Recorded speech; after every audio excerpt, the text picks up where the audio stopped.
Sabe, geralmente quando a gente abre um texto muito antigo, tipo um registro milenar mesmo, existe aquela expectativa quase automática de que vamos encontrar problemas super arcaicos. Aham, coisas que não se aplicam mais hoje, né? Exatamente. Coisas que, numa mentalidade moderna, hiperconectada que a gente tem, simplesmente não fazem sentido.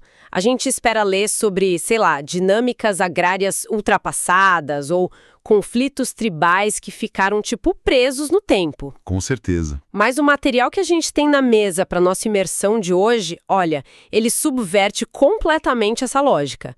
Se a gente tirar os camelos e as tendas da equação, o texto parece ter sido encomendado ontem por uma dessas consultorias de alto nível sobre gestão de crises e inteligência emocional. A quebra de expectativa acontece justamente porque a roupagem histórica muda, claro, mas a arquitetura do comportamento humano, essa não sofreu grandes atualizações. O cérebro que entra em pânico diante de uma crise financeira hoje opera com os exatos mesmos mecanismos de sobrevivência de milênios atrás. E é exatamente essa ponte entre o antigo e o contemporâneo que a gente vai explorar. O nosso material base de hoje é uma edição da revista de estudos Lições Bíblicas Professor, referente ao segundo trimestre de 2026. E o foco dessa publicação é destrinchar a figura histórica de Isaac. Isso, com um holofote bem direcionado para o capítulo 26 do livro de Gênesis. Perfeito. E lembrando que a nossa missão aqui não é conduzir um culto ou fazer um estudo puramente teológico. O objetivo é pegar as teses levantadas por essa fonte e entender como a trajetória desse personagem oferece um manual surpreendente, às vezes até indigesto, sabe? Sobre como navegar pela escassez extrema, como lidar com a inveja tóxica e, o mais difícil, como dominar a arte de saber quando entrar em uma guerra e quando simplesmente dar as costas para ela. O que torna a análise desse documento tão pertinente é que ele estrutura a narrativa não como um conto de fadas onde tudo dá certo, sabe? Mas como um estudo de caso prático sobre resiliência sob pressão. Aham. O material lida com dinâmicas muito universais. Todo mundo, em algum grau, vai enfrentar uma escassez severa. Todo mundo terá que lidar com a sabotagem de vizinhos, concorrentes ou colegas de trabalho. Pois é. E o dilema central que a fonte propõe é justamente esse. Como a nossa resposta ao confronto define o nosso nível de sucesso a longo prazo. Bom, vamos começar pelo princípio clássico de quase toda grande jornada de transformação, que é o pior cenário possível. A fonte nos joga direto no meio de uma crise global da época, uma fome severa que atinge a região onde Isaac vivia. O texto aponta que Isaac imediatamente cogita a solução que qualquer pessoa sensata da época cogitaria, que era fugir para o Egito. Fazia todo sentido estratégico. O Egito era tipo o polo econômico do mundo antigo. Tinha um rio Nilo, irrigação, uma economia estável. Era a rota de fuga padronizada. A opção segura, né? Mas aí a fonte descreve que Isaac recebe uma instrução divina que soa totalmente ilógica do ponto de vista prático. A ordem é clara: não desça ao Egito. Fique na terra de Gerar, que é um território hostil, dominado pelo rei filisteu Abimeleque. A fonte constrói aqui uma tensão muito interessante entre a lógica humana de mitigação de danos e a instrução que exige permanência no desconforto. O texto de estudo enfatiza que, ao acatar essa ordem, que parece racional num primeiro momento, Isaac recebe a confirmação de promessas gigantescas que tinham sido feitas ao pai dele, Abraão. Nossa, isso muda tudo. Muda, porque a narrativa teológica aponta que há uma bênção vinculada à obediência geográfica. Mas se a gente traduzir isso para a psicologia comportamental, a gente vê o desafio imenso de resistir à tentação do alívio imediato. Sabe que isso me lembra muito um instinto de sobrevivência no mundo corporativo. Como assim? Imagina uma crise financeira pesada, o mercado seca, a empresa começa a demitir em massa. O instinto imediato é correr para o nosso próprio Egito, digamos assim. Aquele emprego burocrático que suga a alma, mas que oferece um salário fixo, sabe? Ah, total. Ou aquela decisão desesperada de vender uma empresa promissora na primeira turbulência por puro pânico. A lição proposta aqui é que a instrução para o sucesso sustentável frequentemente envolve a ficar no deserto de Gerar. Ficar onde o terreno é difícil, mas onde o potencial de crescimento real está plantado. E a fonte faz questão de mostrar que escolher ficar no terreno difícil não transforma o protagonista num super-herói imune ao medo, não. A narrativa expõe as falhas de caráter do Isaac de uma forma bem crua. Muito crua, eu diria. Vivendo entre os filisteus, que era um povo estranho e potencialmente violento, ele entra em modo total de autopreservação. Ele olha para a própria esposa, Rebeca, percebe que a beleza dela poderia transformar os dois num alvo e conclui que os locais o matariam para ficar com ela. E a solução que ele encontra é bizarra. Sim, criar uma falsa narrativa. Ele mente abertamente, dizendo para todo mundo que ela é só a irmã dele. Peraí, mas tem um detalhe na fonte que me deixou muito intrigada. Essa mentira não é tipo uma invenção criativa do momento. É a cópia exata de um erro da geração anterior. O texto é muito incisivo sobre isso, inclusive. Anos antes, Abraão, que é o pai de Isaac, fez rigorosamente a mesma coisa. Caramba! Na mesma região, com a mãe de Isaac. A fonte usa esse paralelo para ilustrar como os padrões de comportamento disfuncionais, especialmente aqueles motivados pelo medo crônico, são transferidos e replicados de geração em geração. Tipo um ciclo vicioso, né? Exato. Sob estresse extremo, as pessoas tendem a regredir para os mecanismos de defesa que viram os pais usarem, por piores que sejam. E o material de estudo é taxativo. A mentira traz consequências, afirmando que a falsidade é incompatível com a integridade exigida pela fé.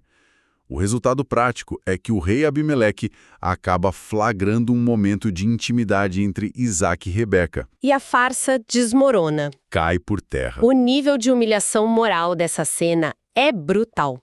A gente tem o portador de uma promessa divina sendo enquadrado e repreendido por um rei estrangeiro por absoluta falta de ética. A fonte é muito interessante porque ela não tenta higienizar a imagem do patriarca. Não, de forma alguma. Ela mostra que mesmo sobre promessas grandiosas, o ser humano cede ao pânico. No entanto, e aqui a narrativa dá uma guinada impressionante, essa falha moral não encerra a história. É aí que está o ponto de virada. A promessa não é cancelada. Isaac engole a vergonha, permanece na terra e decide focar na única coisa que ele podia controlar, que era o trabalho. E isso nos leva à próxima fase da análise, que lida com o que acontece quando o trabalho dá um resultado, digamos, além do esperado. E a escala desse resultado é fundamental para a gente entender a crise que vem logo depois. O texto relata que Isaac decide semear naquela terra, que, vamos lembrar, estava se recuperando de uma fome severa. E naquele mesmo ano, ele colhe o que a narrativa chama de 100 medidas, ou seja, um retorno de 100 por 1. É uma multiplicação exponencial.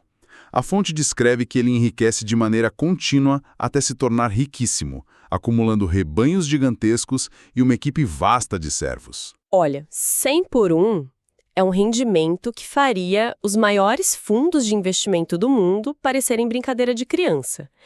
É um sucesso que quebra o mercado local ali.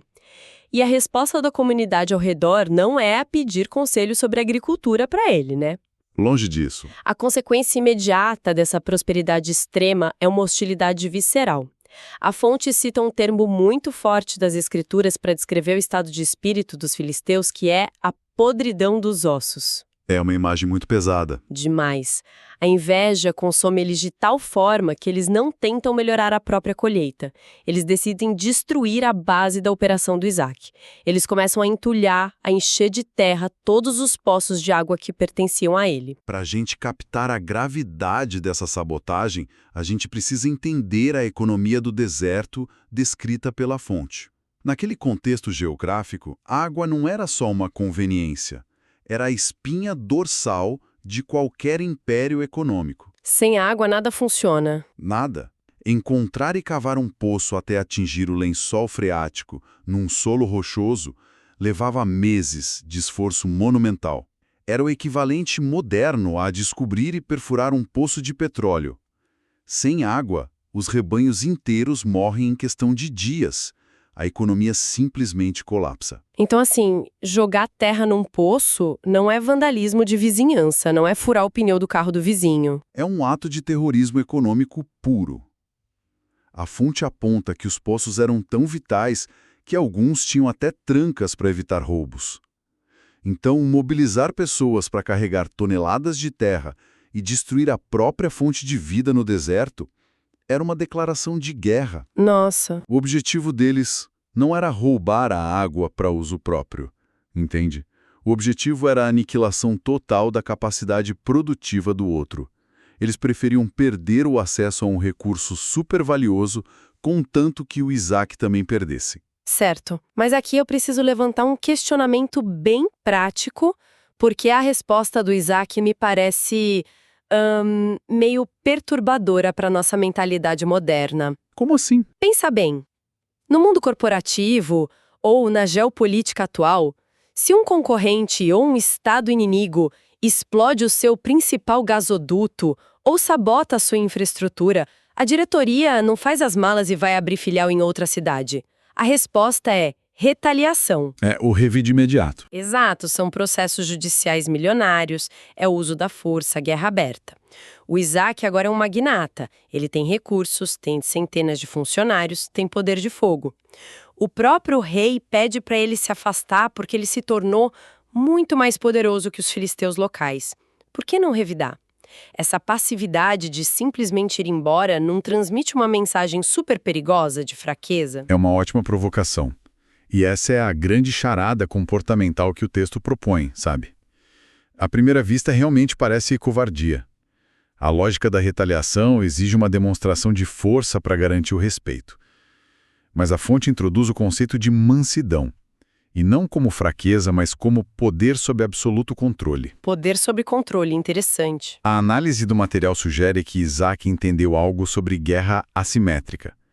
Se ele entrasse num conflito armado pelos poços, ele estaria jogando o jogo dos filisteus.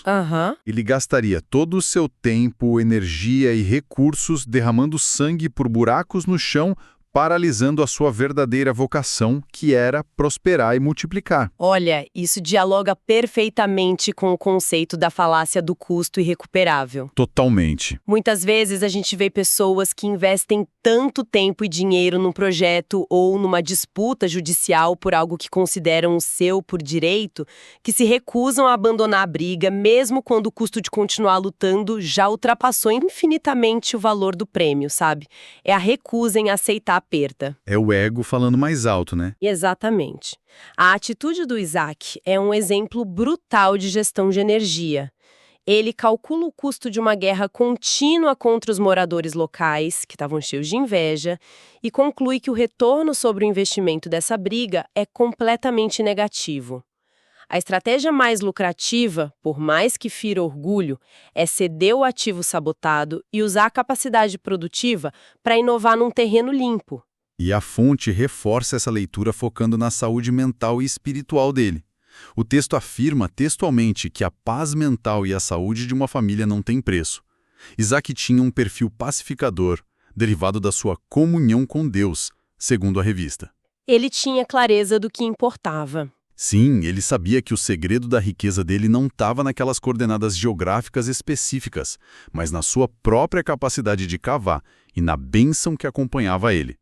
A capacidade de gerar o recurso vale muito mais do que o recurso em si. E a prova de que essa estratégia exige uma resiliência emocional absurda está na sequência dos fatos, né? A fonte detalha a geografia dessa retirada estratégica através dos nomes que Isaac dá aos novos poços.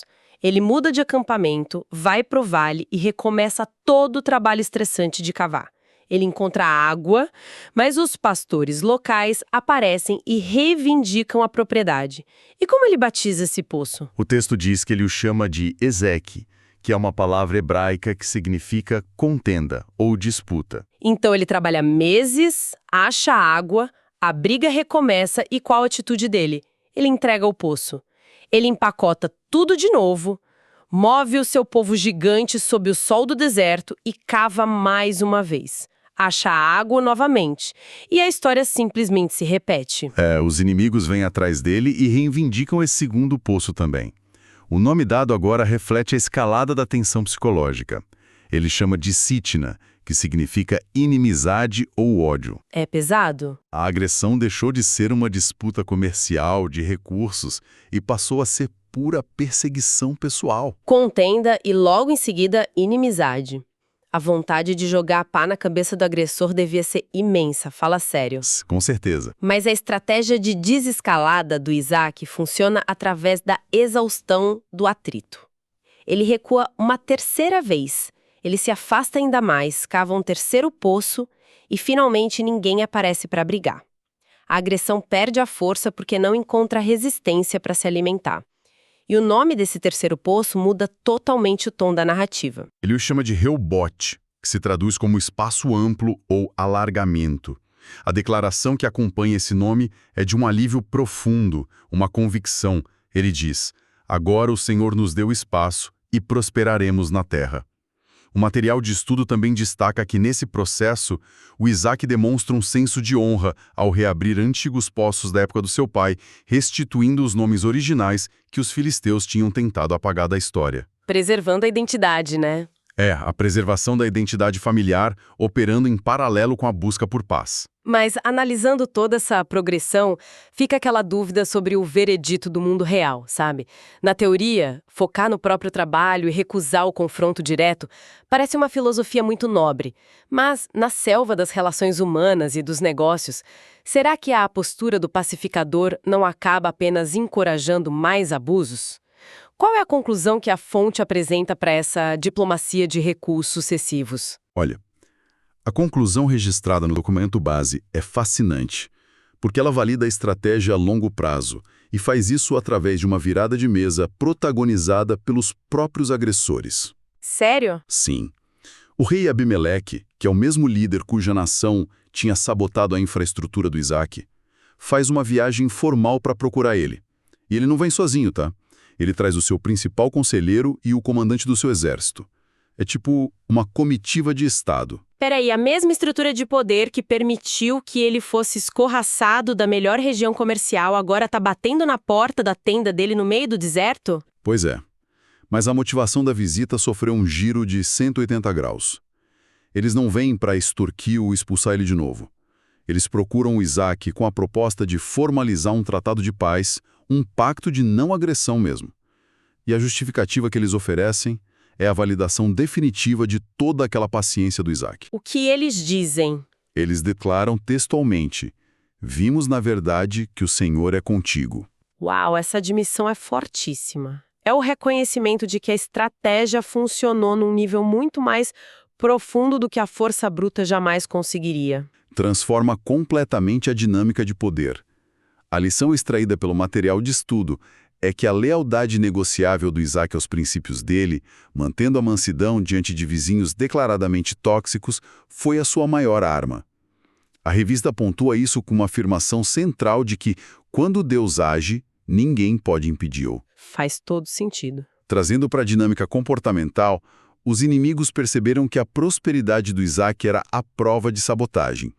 Eles podiam jogar montanhas de terra, entulhar poços, roubar a água pronta, mas não podiam destruir a capacidade dele de gerar água nova em qualquer lugar que ele pisasse. Eles não podiam roubar o dom dele, né? Exato. Eles queriam um pacto porque perceberam que estavam lutando contra uma força inextinguível. E a fonte encerra essa crônica de resiliência com um detalhe de tempo que parece até roteirizado de tão simbólico. No exato mesmo dia em que essa comitiva inimiga está sentada à mesa com Isaac, jantando, reconhecendo a vitória moral dele e selando um acordo oficial de coexistência pacífica, chegam os trabalhadores do campo. Eles chegam com a notícia que coroa todo o esforço. Acharam água em mais um poço recém-perfurado. É a resposta final do solo ao trabalho incessante. No mesmo dia do reconhecimento diplomático, a Terra entrega mais recursos. E Isaac batiza esse poço com um nome que sela de vez o capítulo de perseguição. Ele chama de Seba. A fonte explica que esse termo hebraico significa juramento. O poço do juramento. Da cidade de Berseba, que é um local de extrema relevância histórica e que existe até os dias atuais. É um monumento definitivo erguido por uma resiliência silenciosa, sabe? Que engoliu o orgulho a curto prazo para garantir um império a longo prazo. E olhando para o quadro geral oferecido pelo material didático, a síntese é muito clara. A tese da lição é que possuir uma grande promessa ou um grande talento não isenta ninguém da hostilidade e da inveja. Muito pelo contrário, isso atrai inveja. Com certeza. Mas a vitória do protagonista acontece justamente pela sua recusa em permitir que o comportamento destrutivo dos outros dite as suas próprias reações. Ele se mantém dono do próprio foco. Bom, para amarrar tudo que a gente analisou nessa imersão profunda de hoje, nós acompanhamos um estudo de caso sobre um indivíduo que navega por uma crise macroeconômica terrível, que era a fome. Observamos as falhas emocionais dele quando o pânico o faz repetir mentiras ancestrais sobre a própria família, mas o ponto alto da curva de aprendizado é ver alguém atingir o ápice do sucesso, escolhendo o caminho excruciante da paciência e da reconstrução contínua. Rejeitando a tentação óbvia da guerra por vingança, né? Perfeito! O conselho diretivo que a fonte emite e que é aplicável a qualquer um que enfrenta cenários de crise hoje em dia é focado na continuidade.